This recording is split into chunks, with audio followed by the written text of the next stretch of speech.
Good morning बच्चों। आज का मंडे फिर से थोड़ा सा मैंने इसलिए फिर से पेज और पेपर पे आया हूँ, मैं पेन पेपर पे, क्योंकि कुछ मुझे अब टेक्स्ट बुक के रेफरेंसेस आपको पढ़ाने हैं। एक्चुअल में मुझे कुछ स्टूडेंट्स ने कांटेक्ट किया, जैसे टेक्स्ट बुक का लैंग्वेज बहुत डिफ़िकल्ट है। हाँ, एक अलग और अजीब तरीके से लिखा गया है थोड़ा सा, ये जो नया सिलेबस वाला टेक्स्ट बुक है मुझे भी पसंद नहीं आया, पर अब जो है हमको उसको पढ़ना है।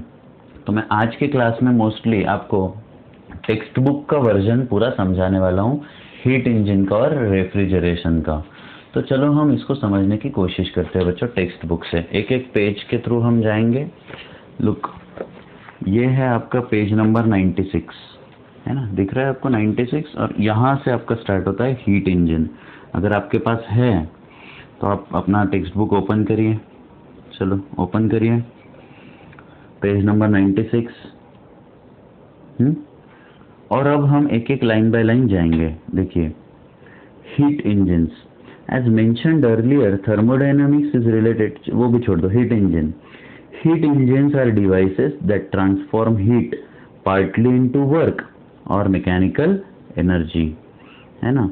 Heat engines work by using cyclic processes and involve thermodynamic changes. Heat engine क्या होता है बच्चों? तो वो हीट को पार्टली, मतलब कुछ अमाउंट ऑफ हीट जो है वो वर्क में कन्वर्ट कर देता है। वर्क में कन्वर्ट करना मतलब ही किस में कन्वर्ट होना है? मैकेनिकल एनर्जी में कन्वर्ट होना होता है, ठीक है ना। फिर आपको यहाँ पे दिखेगा कि अलग अलग चीज़ों को उसके नेक्स्ट कॉलम में अलग अलग उसके जो कंपोनेंट्स हैं उनको यहाँ पे डिफाइन किया गया है, लाइक अ वर्किंग सब्सटेंस। तो वर्किंग सब्सटेंस क्या होता है? It is called the system, it can be an ideal gas. Working substance क्या होता था? जो कि हीट को, देखो साइड बाय साइड में थोड़ा सा इसको ऐसे भी रिवाइज करना चाहूँगा। देखिए, वर्किंग सब्सटेंस को याद करिए। हीट क्या थी हमारा? ये था हमारा हॉट रिजर्वायर। हॉट रिजर्वायर, यहाँ से ये वर्किंग सब्सटेंस क्या करता था बच्चों? हीट को एब्जॉर्ब करता था, और यहाँ पे जो है वो कोल्ड रिजर्वायर में देता था या एनवायरनमेंट में देता था। इससे क्या होता था? जब ये हीट को Q1 अमाउंट ऑफ हीट को लेगा, इसमें से कुछ जो अमाउंट ऑफ हीट है वो वर्क में कन्वर्ट करेगा और बाकी की हीट जो है वो डंप कर देगा, Q2 amount of it. The working substance, it is called the system. It can be ideal gas for an ideal heat engine. For practical heat engine, the working substance can be mixture of fuel vapor and air in gasoline or diesel engine or steam in a steam engine. It is working substance that absorbs heat and does work. Working substance absorbs heat and does work. ये हो गया। अब हम थोड़ा सा और नीचे में आते हैं, हॉट एंड कोल्ड रिजर्वायर। तो ये अब आपको समझ चुका है कि हॉट मतलब हायर टेम्परेचर वाला, कोल्ड मतलब लोअर टेम्परेचर वाला। वर्किंग सब्सटेंस हॉट रिजर्वायर से हीट लेगा और कोल्ड को देगा। The working substance interacts with the reservoirs. The hot reservoir is the source of heat. It is at a relatively high temperature and is capable of providing large amount of heat at constant higher temperature TH. Hot reservoir क्या होता है? वो relatively higher temperature पे, और it is capable of providing large amount of heat. मतलब ये hot reservoir इसको large amount of heat working substance को दे सकता है, ताकि ये हॉट रिजर्वायर से हीट ले और वर्क डन में कन्वर्ट करे, ठीक है ना। तो cold reservoir absorbs large amount of heat. अब ये लार्ज अमाउंट ऑफ हीट वो एब्जॉर्ब कर सकता है, कौन? Cold reservoir. मतलब वर्किंग सब्सटेंस चाहे उतनी हीट कोल्ड रिजर्वायर में डंप कर सकता है, रिजेक्ट कर सकता है, ये उसको एब्जॉर्ब कर लेगा। Cold reservoir absorbs large amount of heat from the working substance at constant lower temperature TC. It is also called the sink. हमने इसको भी पढ़ा था। This is source, this one is sink, है ना। यहाँ से हीट ली, वर्क किया, बची हुई सिंक में दे दी।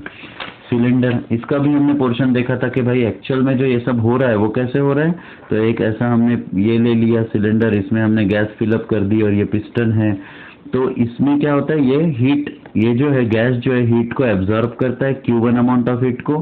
फिर ये गैस जो है एक्सपांड होती है, तो gas will do the work. Gas will do the work, तो इतना जो है वो वर्क में चला गया, and then remaining amount of energy is dumped, है ना। तो सिलेंडर, यहाँ देखते हैं cylinder. Generally, the working substance is enclosed in cylinder with a moving, frictionless and massless piston, है ना। The working substance is enclosed in a cylinder with a moving, friction with a massless friction piston. The working substance does some work by displacing the piston in the cylinder. Work कैसे करता है? Working substance मतलब कौन? Gas. Gas does a work by displacing the piston, मतलब वो ऊपर धकेलता है उसको. जैसे ही गैस एक्सपांड होती है पिस्टन ऊपर चला जाता है तो डिस्प्लेस हो गया. This displacement is transferred to the environment using some arrangement such as crankshaft which transfer mechanism. ये बहुत ना अजीब अलग तरीके से थोड़ा डिफिकल्ट बना के लिखा गया है. सिंपली होगा क्या कि यहाँ पे जैसे ये पिस्टन जो है वो ऊपर हम धकेलेंगे तो ये work done is transfer to the wheels और the axle of the motor vehicle, है कि नहीं. बस वो जैसे ये ऊपर जाएगा व्हीकल रोटेट, एक्सेल रोटेट होगा, व्हीकल आगे चल सकेगा. बस इतना ही है. Heat engine are of two basic types. ये हमने देखा एक्सटर्नल कंबशन और इंटरनल. इसको मैं दोबारा नहीं पढ़ रहा हूँ, बस टेक्स्ट बुक रेफरेंसेस कैसे वो. अब यहाँ पे the working substance absorbs heat from a hot reservoir और higher temperature. Part of heat absorbed by the working substance is converted into work and the remaining heat is transferred to a cold reservoir at lower temperature. देखो hot reservoir से heat ली, उसमें से कुछ heat जो है ये work में कर दी कन्वर्ट, और फिर जो बची हुई हीट है ना, उसने वो कोल्ड रिजर्वायर को डंप कर दी. तो work done is QH minus QC, है कि नहीं. माइनस क्यू होता है वो मैं समझा चुका हूँ क्योंकि गैस जो है वो वर्क कर रहा है. तो Q1 is equal to work plus Q2, तो work is equal to Q1 minus Q2 जो हमारे टर्म्स में हमने लिखा था. बाकी ये थ्योरी आप अच्छे से पढ़ लीजिए, ये बहुत कुछ डिफिकल्ट नहीं है. फिर ये साइक्लिक प्रोसेस भी आपको समझाया, शायद कल के क्लास में ही मैंने समझाया, फिर भी मैं एक बार आपको रीडिंग के थ्रू बता रहा हूँ. The heat engine cycle and PV diagram कल ही समझाया था प्रीवियस क्लास में, बट टेक्स्ट बुक लैंग्वेज में पढ़ा रहा हूँ. As discussed previously the working of a heat engine is a well defined sequence of operations. It is a cyclic thermodynamic process. मतलब क्या है, एक तरीके से जो हीट इंजन का वर्किंग है वो क्या है, बहुत सारे ऑपरेशंस का सीक्वेंस है. मतलब पहले तो यहाँ पे ये मैंने समझाया था कि हीट एब्जॉर्ब होती है और गैस जो है वो आइसोबारिक प्रोसेस के हिसाब से वो प्रेशर बढ़ता है, नहीं आइसोकोरिक, और वॉल्यूम रिमेन्स कांस्टेंट. फिर एक बार जब प्रेशर बढ़ गया तो gas will start expanding. Gas expand होगी तो ये ऐसे यहाँ से ये ग्राफ नीचे आएगा, है ना, तो B से C आएगा, है ना. यहाँ पे जब गैस एक्सपांड हो रहा है मतलब क्या हो रहा है, work is done by the gas. और फिर जब एक बार वो गैस एक्सपेंड हो गई अब उसका टेम्परेचर जो है वो कम होना स्टार्ट हो जाएगा. और उस हिसाब से क्या होगा बच्चों, टेम्परेचर जैसे ही कम हो गया तो हम बोलेंगे कि उसका प्रेशर भी डिक्रीज हो गया. अभी तक वॉल्यूम में कोई फर्क नहीं पड़ा है C से D में, और फिर D से A में क्या होगा बच्चों, फिर से एक बार कि वॉल्यूम जो है इसका वो बढ़ जाएगा अप टू A, मतलब कम हो जाएगा. जैसे ही गैस ठंडी हो गई गैस विल कॉम्प्रेस, तो गैस कॉम्प्रेस हो गया, गैस ठंडी हो गई, फिर एक बार उसका वॉल्यूम कम हो गया. देखो D से A मतलब निगेटिव एक्सिस.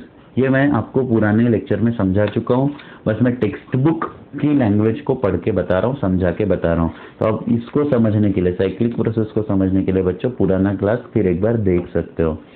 तो हम देखेंगे as discussed previously, the working of a heat engine is well-defined sequence of operations. It is cyclic thermodynamic process. Cyclic process है. We know that thermodynamic process can be represented by PV diagram. Yes, obviously. ये सब छोड़ दो, यहाँ आते इस वाले paragraph पे. A heat engine uses energy absorbed in the form of heat to do work. Heat engine क्या करती है, एनर्जी यूज करती है जो कि एब्जॉर्ब की गई है ना, कहाँ से, इन द हीट के फॉर्म में वो एनर्जी को एब्जॉर्ब किया ताकि हम उसमें से वर्क डन ले सके. And then rejects the heat which can not be used to do work. उसने कुछ अमाउंट ऑफ हीट ली, उसमें से उस हीट में से वर्क में कन्वर्ट भी हुई कुछ एनर्जी, बट जो नहीं हो पाई वर्क में वो रिजेक्ट कर दी. Heat is absorbed in one part of cycle, work is done in another part, and unused heat is rejected in yet another part. मतलब एक साइकिल के एक पार्ट में हीट को एब्जॉर्ब किया, दूसरे पार्ट में उसमें से वर्क लिया, और तीसरे पार्ट में बची हुई एनर्जी रिजेक्ट कर दी. तो है ना, यहाँ आते हैं अब ये वाला portion. The operating cycle begins at the point A in the cycle. देखो ये है आपका point A, operating cycle begins at the point A in the cycle. The working substance, the gas in this case, working substance मतलब ही इस case में कौन है, gas है, absorbs heat at constant volume. सबसे पहले उसने हीट एब्जॉर्ब करी कांस्टेंट वॉल्यूम पे, तो क्या होता चला गया, वॉल्यूम कांस्टेंट रखा तो प्रेशर बढ़ता चला गया। देखो ए से बी जा रहा है, वॉल्यूम कांस्टेंट है और प्रेशर बढ़ रहा है ना। द गैस कहाँ पे था, the working substance, the gas in this case absorbs heat at constant volume and no work is done by gas और on the gas. The pressure is increased till the point B is reached. इससे क्या होगा, pressure जो है वो बढ़ते जाएगा जब तक प्रेशर जो है वो बी पॉइंट पे नहीं पहुंचता। वॉल्यूम का अभी एक्सपेंशन नहीं हुआ है, आप ए से बी का साइकिल देख सकते हो। The temperature of the gas also increases and it's internal energy increases. The gas start expanding bye pushing the piston away. ये वाली प्रोसेस बी से सी में आने वाली है। अब गैस एक्सपांड होगा और जो पिस्टन है उसको वो दूर फेंकेगा, दूर धकेलेगा। The gas starts expanding by pushing the piston away and its volume changes from the point B to the point C. देखो volume changes from point B to point C, volume expand हुआ है। Because the gas expands इस pressure is reduce. तो देखो जैसे ही volume कम हो गया, pressure जो है वर्टिकल एक्सिस वाई एक्सिस वो भी कम हो गई, एक्स एक्सिस पे ये बढ़ा है, एक्स एक्सिस पे ये इंक्रीज हुआ, मतलब वॉल्यूम इंक्रीज हुआ, बट वाई एक्सिस पे ये जब बी से सी आ रहा है तब वो डिक्रीज हो गया बच्चों। बिकॉज द गैस एक्सपांड्स इस pressure is reduce, the gas does work in this part of the cycle. When the point C is reached, the excess heat, the heat that is not utilized in doing work by the gas, is rejected. अब जब gas जो है वो heat up हो गई है ना, या पॉइंट सी पे जब पहुंचे तब क्या हो गया, एक्सेस हीट को रिजेक्ट कर दिया गया जो कि वर्क में कन्वर्ट नहीं हुई थी। The gas cools down and it's internal energy decreases. Gas जो है वो ठंडी हो गई, इंटरनल एनर्जी क्या हो गई उसकी, डिक्रीज हो गई। This process is again at constant volume.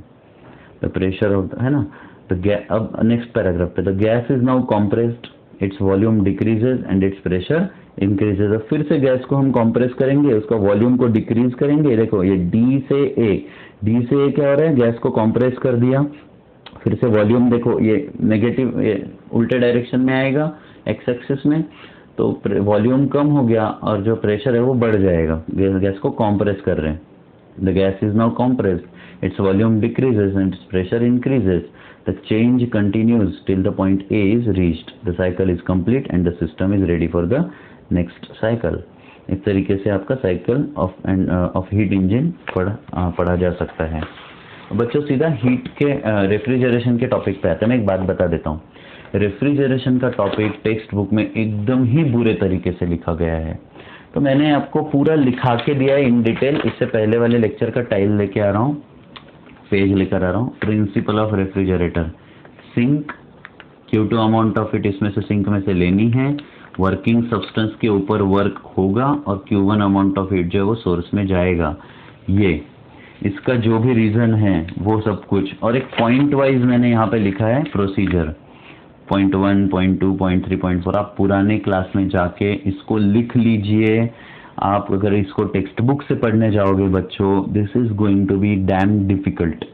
From the text book it is completely difficult topic. Go by this what I have written. अगर आप रेफ्रिजरेशन को इस तरीके से नहीं जाओगे, एक डिफिकल्टी आप फेस करोगे। तो लिखते वक्त मैं एक आपको बात बता देता हूँ, एफिशिएंसी ऑफ रेफ्रिजरेटर हमने नहीं लिखा था, या कोएफिशिएंट ऑफ परफॉर्मेंस अभी तक हमने नहीं पढ़ा था रेफ्रिजरेशन का कोएफिशिएंट ऑफ परफॉर्मेंस। तो जहां तक आपने नोट्स बनाई हैं उसी नोट्स में अब मैं आगे जो है थोड़ा सा एक्सपेंशन कर रहा हूँ इस वाले टाइल से, ठीक है ना दोस्तों। ये पुराने वाले से मैं इसको कंटिन्यू कर रहा हूँ। देखो क्या था, रेफ्रिजरेशन साइक्लिक प्रोसेस है। फिर एक बार देखो, इन cyclic process internal energy, change in internal energy is 0। Refrigeration में क्या होता था, थोड़ा सा हम इसको फिर से लिखने के लिए और अंडरस्टैंडिंग के लिए कंटिन्यू कर देते हैं। ये था आपका सिंक। सिंक मतलब ये क्या है बच्चों, कोल्ड रिजर्वायर। कोल्ड रिजर्वायर, यहां से एक वर्किंग सब्सटेंस जो है हीट को एब्स्ट्रैक्ट करता था, Q2 हीट को, T2 टेम्परेचर से Q2 हीट को एब्स्ट्रैक्ट किया। ये है आपका वर्किंग सब्सटेंस। अब इस वर्किंग सब्सटेंस के ऊपर वर्क किया गया। पुराने हीट इंजन में क्या होता था, वर्किंग सब्सटेंस वर्क करता था, गैस यूज टू एक्सपांड, है ना, तो पिस्टन ऊपर धकेले जाता था। अब नहीं, अब क्या होगा, गैस को कॉम्प्रेस किया जाएगा। मतलब अगर मैं वो वाली डायग्राम लूं पिस्टन वाली, तो मान के चलो कि ये आपका पिस्टन है ओरिजिनल पोजीशन पे। अब इसको नीचे धकेल के यहां पर लेकर आया जाएगा, गैस को कॉम्प्रेस किया जाएगा। कॉम्प्रेस करेंगे मतलब गैस के ऊपर वर्क किया जाएगा, पिस्टन के ऊपर हम जोर लगाएंगे, पिस्टन इस गैस को दबा के कम वॉल्यूम पे लेके आएगा। तो वर्किंग सब्सटेंस पे वर्क हुआ दोस्तों। Work is done on the working substance, on the gas, है ना, मतलब कंप्रेस की गई गैस। कंप्रेस करके गैस को हम लिक्विड फॉर्म में कन्वर्ट कर देते हैं और फिर इसको एक ट्यूब से भेजते हैं ठंडा होने के लिए, मतलब ही सोर्स के पास। In this case source is a hot reservoir, ठीक है। और इस पूरे प्रोसेस को स्टेप बाय स्टेप कैसे समझेंगे, तो ये वाला फिर से मैं टाइल लेके आ रहा हूँ, ये वाला जो स्लाइड है उसको मैं दोबारा लेकर आ रहा हूँ और एक एक स्टेटमेंट पढ़ रहा हूँ। कैसे होगा, usually working substance goes through multiple step process. कौन सी, sudden expansion of gas from high pressure to low pressure resulting in cooling of gas, converting into vapor liquid mixture. This mixture absorbs heat from sink and again gets converted into gas. External energy does work on this gas and raises its temperature. Heated vapor is then released into surrounding, bringing a gas to its initial state after one cycle. तो simply अब मैं इस 4 points को text book के diagram के साथ समझाने जा रहा हूँ। इन्हीं 4 पॉइंट्स को दोस्तों, ये टेक्स्ट बुक की डायग्राम क्या है, ये है हमारा सिंक जिसको हमको कूल करना है ना, ये है हमारा सिंक जिसको हमको कूल करना है। हमने क्या किया, पूरी साइकिल देखिए, यहां से गैस आई जो कि सडन एक्सपांड की गई, सडनली एक्सपेंशन वाल्व दिख रहा है, यहां से जो है ना हाई प्रेशर से एकदम से लो प्रेशर पे इस गैस को छोड़ दिया गया इस रेफ्रिजरेटर के अंदर। ये रेफ्रिजरेटर है, ये वाला बॉक्स जिसको हमको ठंडा करना है, पूरा कूलिंग करना है। यहां से हाई प्रेशर से लो प्रेशर पे गैस छोड़ी गई, ये गैस जो है वेपर लिक्विड मिक्सचर में कन्वर्ट हो गई और उस लिक्विड के मॉलिक्यूल्स ने यहाँ की हीट को, क्योंकि वो ठंडी हो गई, क्योंकि वो हाई प्रेशर से लो प्रेशर पे अचानक से छोड़ी गई थी, वो कूल हो गई। और इस, है ना, तो इस कूलिंग के वजह से देखो इस डायग्राम में, ये डायग्राम में इस कूलिंग के वजह से क्या हुआ दोस्तों कि इस गैस में कुछ लिक्विड मॉलिक्यूल्स बन गए, वो कंप्लीट लिक्विड में कन्वर्ट नहीं हुआ, लिक्विड मॉलिक्यूल्स बन गए। अब दोस्तों ये लिक्विड मॉलिक्यूल्स इस इनसाइड हीट को खींच लेंगे और फिर एक बार गैस में कन्वर्ट हो जाएंगे, और फिर ये जो है पूरी की जो लिक्विड मॉलिक्यूल्स ने गैस ये जो है खींच ली, है ना, क्योंकि लिक्विड मॉलिक्यूल ने हीट को खींचा और गैस में कन्वर्ट हुआ, तो हम इसको बोलेंगे latent heat of vaporization. Vaporize हो गए ना लिक्विड मॉलिक्यूल, तो लैटेंट हीट ऑफ वेपराइजेशन, इतनी हीट इसमें से खींची गई और फिर हमने इसको बाहर निकाला जो कि अब भी लो प्रेशर पे है, और फिर हमने इसको कंप्रेसर में डाला। इस गैस को कंप्रेसर में डालेंगे तो कंप्रेसर क्या करेगा, उसके ऊपर वर्क करेगा। हमने बोला ना कि एक्सटर्नल एजेंसी गैस के ऊपर वर्क करेगी, तो हीट को खींच लिया रेफ्रिजरेटर से और फिर उसको कंप्रेसर में डाला, तो कंप्रेसर ने गैस को फिर कंप्रेस करना स्टार्ट किया और इसलिए उसका टेम्परेचर और बढ़ा। अब वो गैस जो है कई बार जो है वो कंडेंस हो जाती है, मतलब ही कंप्रेशन की वजह से वो फिर से लिक्विड में कन्वर्ट हो जाती है और बहुत हाई प्रेशर पे हम इस ट्यूब में से भेजेंगे। तो ये ट्यूब क्या करेगा, हायर टेम्परेचर को अब सराउंडिंग में वो इवॉल्व कर देगा, या है ना, क्योंकि कंप्रेस कर दी, ये ठंडी गैस इधर आई, कंप्रेसर ने उसकी हीट बढ़ाई, वर्क किया गैस पे और फिर इसको हमने इस ट्यूब से इसको सेंड किया। अब जैसे ही हमने इस ट्यूब से सेंड किया, वो जो हीट थी वो सराउंडिंग में लॉस कर दी गई और फिर एक बार उसी गैस को क्या करना पड़ा, हाई प्रेशर से, ये देखो हाई प्रेशर में कन्वर्ट कर दिया था, लो प्रेशर से गैस आई, कंप्रेसर ने हाई प्रेशर में कन्वर्ट किया, फिर हाई प्रेशर से उसको लो प्रेशर पे छोड़ेंगे। तो ऐसी साइक्लिक प्रोसेस चलती रहेगी। समझे क्या, ये डायग्राम आप समझ में आ गई आपको। तो इसको हम टेक्स्ट बुक लैंग्वेज में अगर पढ़ने जाएंगे तो this gets very very very difficult. मैं आपको बता रहा हूँ, आप ऐसा करिए ही मत, आप सिंपली मैं जो समझा रहा हूँ उसी को लिखिएगा, वही नोट्स बनाइएगा। फिर एक डायग्राम, कोल्ड रिजर्वायर से हीट ली क्यूसी अमाउंट की, इस पे एक्सटर्नल एजेंट से, देखो वर्क का जो एरो है वो उल्टा है, इस गैस के ऊपर वर्क किया और फिर जो है हीट जो है वो हॉट रिजर्वायर में दे दी गई। सोर्स में सिंक से ली, वर्क किया, सोर्स को दी, कोल्ड से ली, वर्क किया, हॉट को दी। यह है आपका एक्चुअल डायग्राम। ये डायग्राम निकालो, बहुत कुछ हो जाएगा। फिर इसकी प्रोसीजर टेक्स्ट बुक में एक अलग लैंग्वेज में समझाई गई है, मैं वो भी फिर से समझा रहा हूँ पढ़ के। The fluid passes through nozzle and expands into low pressure area. Fluid जो है वो एक छोटे से नोजल से पास होगा और वो लो प्रेशर में एक्सपांड हो जाएगा। Similar to the way carbon dioxide come out of fire extinguisher. वो फायर एक्सटिंग्विशर में क्या होता है बच्चों कि कार्बन डाइऑक्साइड लिक्विड फॉर्म में भरा होता है, जैसे आप उसको दबाते हो तो बहुत हाई प्रेशर से लो प्रेशर में आ जाता है और वो कूल हो जाता है, इसीलिए जो है वो आग जो है वो बुझ जाती है क्योंकि बहुत ठंडी होती है gas. Similar to the way carbon dioxide comes out of fire extinguisher and cools down. The fluid turns into a gas and cools down. जो लिक्विड बेस में था वो अचानक से एक्सपांड होने की वजह से गैस में कन्वर्ट हो गया, बहुत ठंडा हो गया। This is essentially an adiabatic expansion.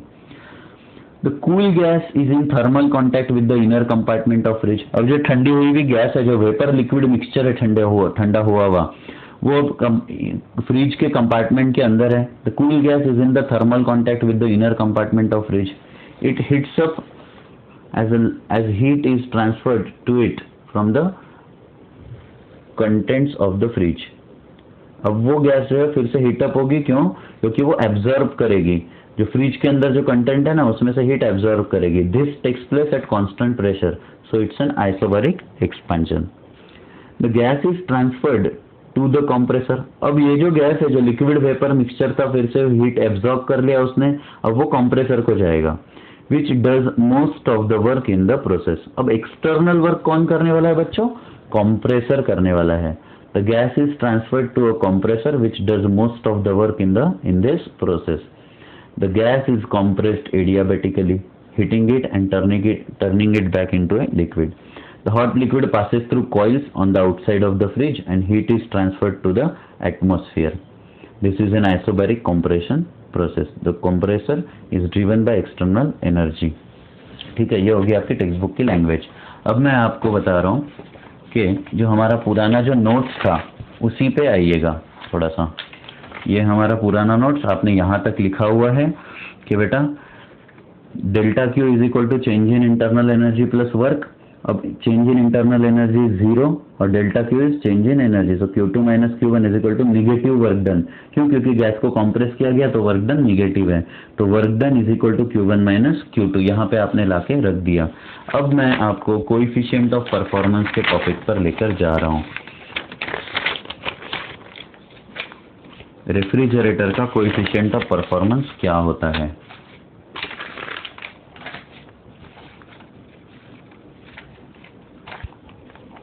आप इसमें लिखना स्टार्ट करोगे, कोएफिशिएंट ऑफ परफॉर्मेंस। इसको आप सिंपली, जैसे हमने ये देखा था ना बच्चों, एफिशिएंसी ऑफ हीट इंजन, बस उसी तरीके से इसको पढ़ना है। It is defined as ratio of quantity of heat removed. It is, मेरे साथ लिखेंगे, it is defined as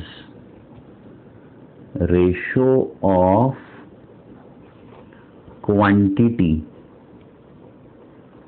of heat removed per cycle from the contents of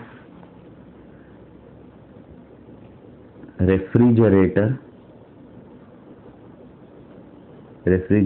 इसको मैं Q2 लिख देता हूँ, कितनी हीट निकाली रेफ्रिजरेटर से, टू द एनर्जी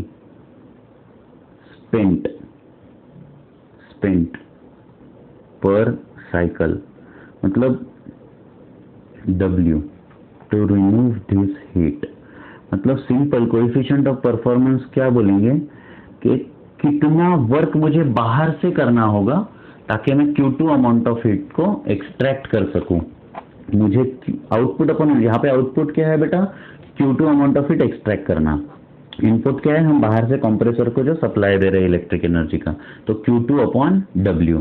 बट हमने थोड़ी देर पहले मतलब पुराने क्लास में देखा था that W is nothing but Q1 minus Q2। आप इसको ऐसा लिख दोगे और यही आपका कोएफिशिएंट ऑफ परफॉर्मेंस भी होगा। Q2 upon Q1 minus Q2 is nothing but beta लिखा जाता है। This is your coefficient of performance.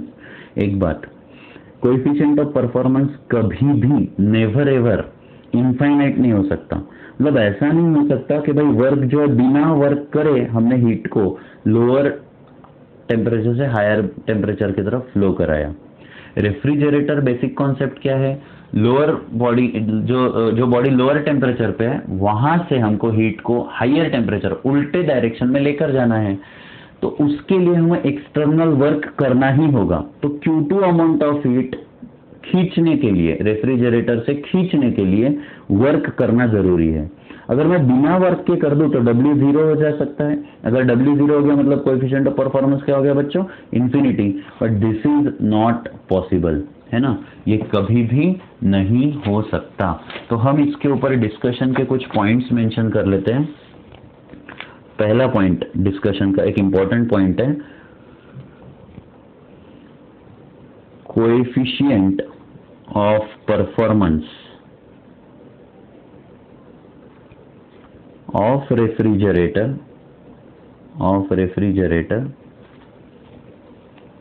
stands for efficiency of refrigerator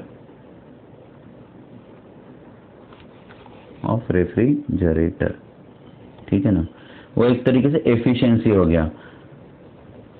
does higher the value of beta, जितनी बीटा की वैल्यू ज्यादा होगी, more efficient is the refrigerator, more efficient is refrigerator. लिख लीजिए ये मेरे साथ, इंपॉर्टेंट पॉइंट्स है बीटा के लिए। फिर हम बोलेंगे रेफ्रिजरेटर, ये सबसे ज्यादा इंपॉर्टेंट पॉइंट है। अब मैं जो सेकंड पॉइंट लिखने जा रहा हूं, a refrigerator can not work without some external work done on system। ऐसा नहीं हो सकता कि जब तक मैं बाहर से कोई वर्क नहीं करूं, कोई वर्क डन ना करूं सिस्टम के ऊपर, तब तक रेफ्रिजरेटर काम नहीं करेगा। दैट इज, ये बहुत इंपॉर्टेंट है, W can not B zero. आप इसको अंडरलाइन करिए, जो करना है करिए, W can not B zero. ये बहुत ही इंपॉर्टेंट स्टेटमेंट है। देयरफॉर दैट इज, हम बोलेंगे beta can not B infinity, कभी नहीं हो सकता। आपका कोएफिशिएंट ऑफ परफॉर्मेंस इंफिनिटी नहीं हो सकता। इसको भी बहुत इंपॉर्टेंट वर्ड्स में आप सेंटेंस में डालोगे, ठीक है ना। इसी के लिए हम कहते हैं कि भाई रेफ्रिजरेटर जो है वो इसी तरीके से, मतलब W उसको एक्सटर्नल वर्क चाहिए ही होगा, बिना एक्सटर्नल वर्क के रेफ्रिजरेटर काम नहीं कर सकता। अब है ना स्टूडेंट्स, इसमें रेफ्रिजरेटर ही एक तरीके से आपका हीट पंप हुआ, और ये सारे जो चीजें है वो आपके टेक्स्ट बुक में फिर से एक्सप्लेन्ड है। तो देखो मैं इसको फिर से टेक्स्ट बुक फॉर्म में लेकर जा रहा हूँ। आपको, आपके लिए कोएफिशिएंट ऑफ परफॉर्मेंस इतना काफी हो जाएगा। यहाँ पे देखो, परफॉर्मेंस ऑफ रेफ्रिजरेटर एक टॉपिक है, ये जैसे भी एक्सप्लेन किया गया है उसको आप आराम से कैसे अपने टर्म्स में कैसे लिखोगे बच्चों। ये प्रोसीजर, ये वाला यहाँ से भी लिख दिया ना, इनसाइक्लिक प्रोसेस डेल्टा U 0, और फिर ये सब, और फिर यहाँ से तो भी हो जाएगा। इतना आपका ये होना चाहिए कोएफिशिएंट ऑफ परफॉर्मेंस का, ठीक है ना टॉपिक। अब यहाँ पे देखिए एयर कंडीशनर। एयर कंडीशनर क्या होता है दोस्तों, चलो एयर कंडीशनर से पहले ये कुछ पॉइंट्स पढ़ लेते हैं। Refrigerator transfers heat from inside a closed space to its external environment. एक क्लोज स्पेस में से हीट को वो निकाल के ट्रांसफर करता है किसमें, बाहरी एनवायरनमेंट में, so that inside space is cooled to temperature below the ambient temperature, ताकि अंदर का जो टेम्परेचर है वो कम हो जाए बाहर के टेम्परेचर से। Capacity of refrigerator is expressed in litres. हम जैसे फ्रिज को बोलते हैं ना कि 32 लीटर, ये 400 लीटर का फ्रिज है, 450 लीटर का फ्रिज है। कभी आप फ्रिज खरीदने जाओगे तो आपको ध्यान में आएगा कि फ्रिज का जो कैपेसिटी है वो लीटर्स में गिना जाता है। इसका मतलब है कि अंदर जो रेफ्रिजरेटर जो है, आपका फ्रिज जो है, उसके अंदर कितना लीटर वाटर जा सकता है, how much litres of volume, है ना, हो सकता है उसकी। The capacity of refrigerator is expressed in litres, it is the volume available inside a refrigerator. अब एयर कंडीशनर देख लेते हैं। Working of an air conditioner and a refrigerator is exactly similar. AC जो हम घर में लगाते हैं ना, वो और रेफ्रिजरेशन एक जैसा है बिल्कुल, कोई उसमें फर्क नहीं है। बस ये क्या होता है कि हम हमारे रूम में से, रेफ्रिजरेशन की जगह पे अब हमारी रूम हो गई जिसमें एसी लगाया है ना, उस रूम में से हीट को खींचेगा और बाहर के एनवायरनमेंट में छोड़ेगा, है ना। और हम बाहर, और सप्लाई क्या देंगे, वर्क क्या करेगा कंप्रेसर, तो इलेक्ट्रिक सप्लाई लेगा और उससे फिर वो कंप्रेसर वर्क करेगा, और हमारा जो यूटिलाइजेशन है एनर्जी का वो एमएससीबी से ली हुई इलेक्ट्रिक सप्लाई होगी। Working of an air conditioner and a refrigerator is exactly similar. It differs from refrigerator only in the volume of the chamber room it cools down. For an air conditioner the evaporator coils are inside the room, है ना। जो coil है वो देखो, एक copper की coil होती है एसी में, बाहर की तरफ लगाई जाती है, एग्जॉस्ट बोलते हैं उसको, रूम के बाहर लगाई जाती है। इवेपोरेटर कॉइल मतलब जो गर्म, जो हमने लिक्विड बनाया था, मतलब हीट को खींचा वर्किंग सब्सटेंस ने, और फिर उसको निकाल के किधर डाला हमने, उसको कंप्रेस किया, वर्क किया कंप्रेसर ने, और फिर वो हमने बाहर एग्जॉस्ट सराउंडिंग में छोड़ दिया। For an air conditioner the evaporator coils are inside the room and that is to be cooled and the condenser is outside the room. The air cooled by evaporator coils inside the room is circulated by fan placed inside, ये सब छोड़ दो। The performance of an air conditioner is defined by K। K क्या है, कितनी heat वो cool कर पाया अपॉन कितना वर्क उसके लिए चाहिए। हमने देखा Q2 अपॉन W, बिल्कुल Q2 के जगह पे ये QC बोल रहा है, तो आप यही लिख देना बेटा, K is equal to Q2 upon W, कोई प्रॉब्लम नहीं है, आप यहाँ पे ऐसा लिख सकते हो बिल्कुल, this K is equal to Q2 upon work W। Important to consider the rate of heat removed H and the power P required for removing। अब हाँ, कितने स्पीड से हम हीट को निकाल सकते हैं, रेट ऑफ हीट रिमूव्ड, और उसके लिए मुझे कितनी पावर की जरूरत है, क्योंकि कितना इलेक्ट्रिक कंजम्पशन करेगा ये देखना है हमको। तो देखो, we define the rate of heat removed as the heat current H is QC upon time. Rate of heat मैं यहाँ पे लिख रहा हूँ, rate of heat removed for air conditioner, कितनी हीट पर यूनिट टाइम निकाल रहा है, तो ये होगा QC amount of heat per unit time निकाल रहा है, तो H is equal to QC upon T, है ना। या आप इसको H इज इक्वल टू हमारे भाषा में Q2 अपॉन T, कितनी हीट रिमूव करी और कितने टाइम में करी, ये बात समझिए। कितनी हीट कितने टाइम में करी उसको हम बोलेंगे रेट ऑफ कूलिंग या फिर रेट ऑफ हीट रिमूव्ड, है कि नहीं। बस इतना ही सिंपल है ये बेटा, बहुत कुछ डिफिकल्ट है ही नहीं, है कि नहीं। तो therefore the coefficient of performance, यहाँ पे ये देखिए क्या लिखा है, therefore the coefficient of performance of an air conditioner can be calculated as. अब कोएफिशिएंट ऑफ परफॉर्मेंस क्या होता है आपका, बट एयर कंडीशनर का कोएफिशिएंट ऑफ परफॉर्मेंस जो है, ये बीटा जो है, या आप इसको K बोल दीजिए, ये क्या होता है, ये होता है आपका Q2 अपॉन W, है ना।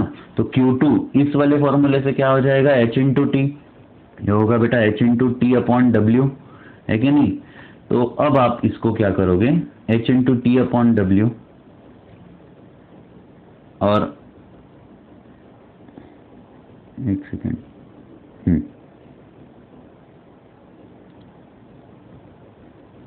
और ये हो जाएगा आपका एक्चुअली पावर इंटू टाइम, ठीक है ना। Work done is equal to power, पता है ना आपको, work is equal to power upon time, तो W को लिखा मैंने पावर इनटू टाइम, तो ये हो जाएगा आपका T और T कैंसल्ड, और कोएफिशिएंट ऑफ परफॉर्मेंस होगा हीट करंट अपॉन P या rate of cooling upon power. ये हो गया आपका रेफ्रिजरेटर का थ्योरी। ठीक है, इसी के साथ हीट पंप भी होता है, 2 मिनट में समझा दे रहा हूँ। हीट पंप बस रेफ्रिजरेटर ही है, बस रिवर्स प्रोसेस में, कि हम बाहर के एनवायरनमेंट को कूल करेंगे, वहां से हीट खींचेंगे। मतलब देखिए हीट पंप कैसे वर्क करता है। हीट पंप ये देखिए कि हम, ये एक बॉक्स है, ये हमारी रूम है, हम ठंडी में शिमला में बैठे हुए हैं और हमारे रूम को गर्म करना है। तो यहां से अब इस बार जो है क्लोज सिस्टम में होते हुए Q2 अमाउंट ऑफ हीट यहां से खींची जाएगी, है कि नहीं, इस पे वर्क किया जाएगा, वर्क डन होगा, और फिर वर्क एक्सटर्नल, और यहाँ पे हीट दी जाएगी, तो हाइयर टेम्परेचर यहाँ पे हीट दी जाएगी। इससे क्या होगा, हमारी जो रूम है वो हीटअप हो जाएगी। तो हीट पंप की तरह काम कर रहा है। Heat pump is a device which works in similar, देखो, heat pump is a device which works similar to refrigerator. It is used to heat a building or a similar larger structure by cooling the air outside it. A heat pump works like a refrigerator operating inside out. Heat pump बिल्कुल refrigerator की तरह है, बस उल्टा काम कर रहा है, inside out काम कर रहा है। In this case, evaporator coils are outside and absorbs heat. Heat कहां से एब्जॉर्ब करी, आउटसाइड से। देखो, evaporator coils are outside and absorbs heat from the cold air from outside. The condenser coils are inside the building. उस room के अंदर condenser coil रखी जाएगी जिसको हीटअप करना है। They release the absorbed heat to the air inside, thus warming the building.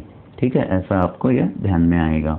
तो बाहर के सराउंडिंग से हीट ली और ये हीट रूम में दी, उल्टा काम कर रहा है रेफ्रिजरेटर, रिवर्स डायरेक्शन में काम कर रहा है, बस इतना ही। Heat flows from hot object to cold object is spontaneous. अगर वो गर्म ऑब्जेक्ट से ठंडे ऑब्जेक्ट की तरफ हीट फ्लो होगी तो वो ऑटोमेटिक होगी। Work is always required for the transfer of heat from a colder object to hotter object. ठंडे ऑब्जेक्ट से गर्म ऑब्जेक्ट की तरफ हीट भेजने के लिए हमको एक्चुअली वर्क की जरूरत होती है, ये आपको ध्यान में रखना है। ये तो चलो रिमेंबर पॉइंट है, वो छोड़ दो। तो ये हो गया आपका हीट पंप का टॉपिक। तो रेफ्रिजरेटर का टॉपिक यहाँ पे खत्म होता है। फिर भी नहीं समझाओ तो अब आपको, जिन को नहीं समझाओ, आपको अब पर्सनली यहाँ तक आना पड़ेगा, तभी मैं आपको समझा पाऊंगा। ठीक है बच्चों, चलो थैंक यू।